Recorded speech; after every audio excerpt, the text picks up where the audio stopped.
ಸರ್ಕಾರಕ್ಕೆ ಬರ್ದಿದ್ದೀವಿ. ಅಲ್ಲ ಮೇಡಮ್, ಈಗ ಧಾರವಾಡದಲ್ಲಿ ಸಮಾಜ ಕಲ್ಯಾಣ ಇಲಾಖೆ ಇದೆಯಾ? ಇಲ್ಲ, ಈಗ ನೋಡಿ ನಮ್ಮ ಎಡಿ ಯಾರಿದ್ದಾರೆ ಅವ್ರಿಗೆ ಇಲ್ಲೇ ನಿಯೋಜಿಸಿದೀವಿ. 21ನೇ ತಾರೀಕಿಂದ ಅವ್ರು ಇಲ್ಲೇ ಇದ್ದಾರೆ. ಅಲ್ಲ ಅವ್ರನ್ನೇ ಕೇಳಿ ನೋಡಿ ಮೇಡಮ್, ಇದಾರ ಒಂದು ಸ್ವಲ್ಪ ಅಂತೇಳಿ. ಮೆಡಿಸಿನ್ ಅಲ್ಲ, ಮೆಡಿಸಿನ್ ಯಾರು ತಂದು ಕೊಟ್ಟಿದ್ದಾರೆ?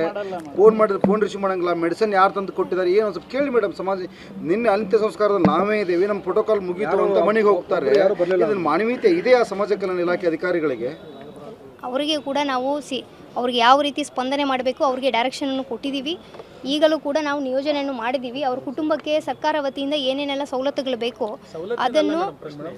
ಪ್ರಶ್ನೆ ಇರೋದು ಈಗ ಜಿಲ್ಲಾಡಳಿತ ಮತ್ತು ಸಮಾಜ ಕಲ್ಯಾಣ ಇಲಾಖೆ ಹತ್ಯೆ ಆದಾಗ ತದನಂತರ ಯಾಕೆ ಬಂದಿಲ್ಲ ಸರಿಯಾಗಂತ 2 ದಿನ ಆದ್ರೂ ಯಾಕೆ? ಒಂದೇ ಪ್ರಶ್ನೆ ಮೇಡಮ್, ನಾವು ಕೇಳ್ತಾ ಇರೋದು ಸಮಾಜ ಕಲ್ಯಾಣ ಇಲಾಖೆ ಧಾರವಾಡದಲ್ಲಿ ಇದೆಯಾ ಇಲ್ಲವಾ ಅನ್ನೋದೇ ಪ್ರಶ್ನೆ. ಈಗ ನೋಡಿ ಅವರಿಗೆ ನೋಡಿ ನಾವು ಇಲ್ಲಿ ಬರೋದು ಬಿಡೋದು ಅದಕ್ಕಿಂತ ನಾವು ಅವ್ರಿಗೆ ಏನು ಸವಲತ್ತುಗಳು ಬೇಕು, ಅವ್ರು ಈ ಹಾಸ್ಪಿಟಲಲ್ಲಿ ಅಡ್ಮಿಟ್ ಆಗಿರೋದು ಎಲ್ಲನೂ ಕೂಡ ನಾವು ಅವ್ರ ಹತ್ರ ಫೋನಲ್ಲಿ ಕೋಆರ್ಡಿನೇಷನ್ ಮಾಡಿದ್ದೀವಿ.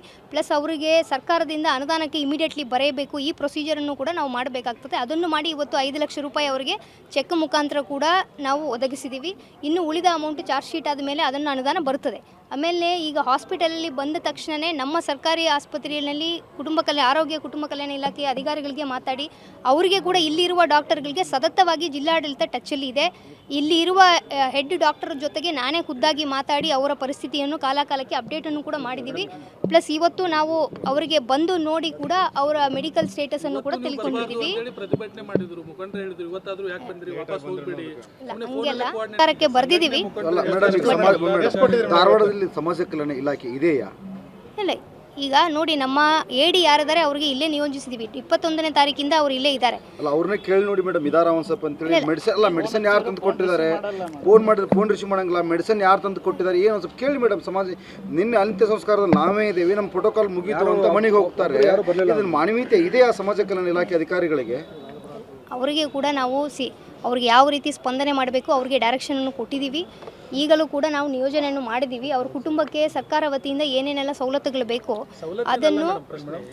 ಪ್ರಶ್ನೆ ಇರೋದು ಈಗ ಜಿಲ್ಲಾಡಳಿತ ಮತ್ತು ಸಮಾಜ ಕಲ್ಯಾಣ ಇಲಾಖೆ ಹತ್ಯೆ ಆದಾಗ ತದನಂತರ ಯಾಕೆ ಬಂದಿಲ್ಲ ಸರಿಯಾಗಂತ 2 ದಿನ ಆದ್ರೂ ಯಾಕೆ? ಒಂದೇ ಪ್ರಶ್ನೆ ಮೇಡಮ್, ನಾವು ಕೇಳ್ತಾ ಇರೋದು ಸಮಾಜ ಕಲ್ಯಾಣ ಇಲಾಖೆ ಧಾರವಾಡದಲ್ಲಿ ಇದೆಯಾ ಇಲ್ಲವಾ ಅನ್ನೋದೇ ಪ್ರಶ್ನೆ. ಈಗ ನೋಡಿ ಅವರಿಗೆ ನೋಡಿ ನಾವು ಇಲ್ಲಿ ಬರೋದು ಬಿಡೋದು ಅದಕ್ಕಿಂತ ನಾವು ಅವ್ರಿಗೆ ಏನು ಸವಲತ್ತುಗಳು ಬೇಕು, ಅವ್ರು ಈ ಹಾಸ್ಪಿಟಲಲ್ಲಿ ಅಡ್ಮಿಟ್ ಆಗಿರೋದು ಎಲ್ಲನೂ ಕೂಡ ನಾವು ಅವ್ರ ಹತ್ರ ಫೋನಲ್ಲಿ ಕೋಆರ್ಡಿನೇಷನ್ ಮಾಡಿದ್ದೀವಿ.